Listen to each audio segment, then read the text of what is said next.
Salut! Aujourd'hui on va semer de la sauge, Voilà, après je l'ai remis en petit godet comme ça. Donc là j'ai coupé la tête pour bien qu'elle se ramifie.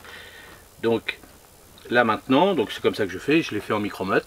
Et un mois et demi à peu près, je les remets en godet de 8. Et puis après, au bout d'encore un bon mois, je les propose après à mes clients. Donc ce que je fais, je mets toujours moi 3-4 graines pour que ça fasse un petit plan correct. Parce qu'après c'est assez long quand même à se ramifier, donc tout de suite pour les clients. Donc bien souvent, ils ont, vous voyez là, bon celle-ci il y en a une, deux, mais voilà, je mets à peu près 3 graines. Donc l'avantage c'est que c'est des grosses graines comme les choux, donc ça se voit bien.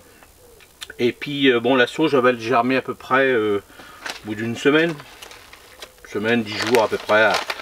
Allez, le mieux c'est à 18 degrés. Vous faites ça.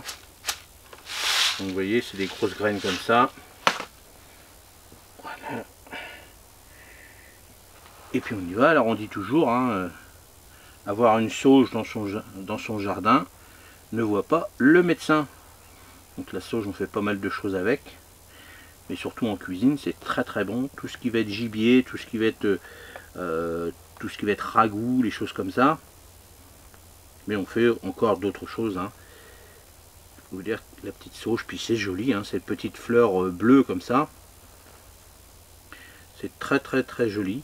N'hésitez pas à la tailler souvent, au moins un quart de la pousse de l'année, ça c'est important, pour éviter qu'elle se dégarnisse du pied. Donc vous voyez, moi dans les petits godets, je les coupe comme ça. Et comme ça les ramifie bien. Et c'est ce qu'il faut faire. Pareil pour les lavandes, tout ça, n'hésitez pas à tailler après la floraison. Vous taillez au moins un quart. Si vous faites ça, vous aurez des belles lavandes en boule, en carré, comme vous voulez. Mais c'est joli de le laisser en boule.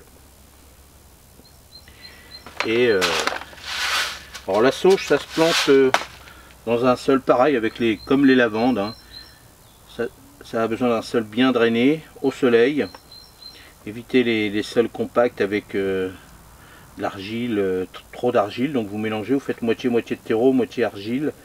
Puis après vous l'engraissez tous les ans avec un petit peu de compost, un peu de fumier ou un engrais spécifique pour les aromatiques.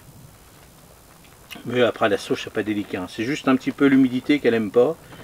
Donc c'est pour ça que le sol en hiver il faut qu'il soit bien drainé. Il ne faut pas que l'humidité stagne. Après vous pouvez récupérer les graines, ça se récupère facilement. Vous les laissez quelques fleurs sécher et puis comme ça vous récupérez les graines, puis vous pouvez en faire. Après faire des cadeaux.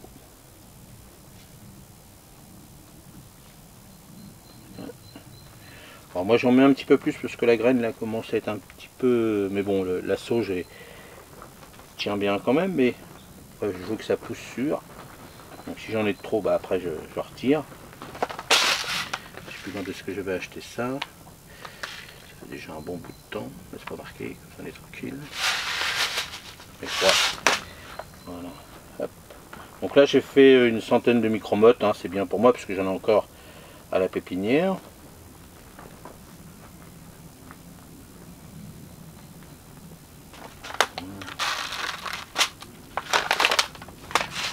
Bon, on recouvre délicatement, voilà, on fait un petit trou à peu près d'un demi-centimètre à peine.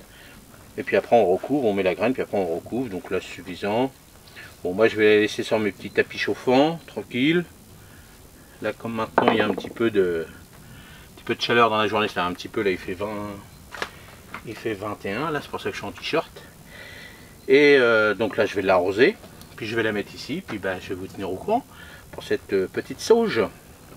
Voilà, dites-moi dans les commentaires si vous intéresse d'avoir plus de renseignements. J'ai fait des fiches aussi, des fiches techniques sur les aromatiques, les légumes aussi bien sûr.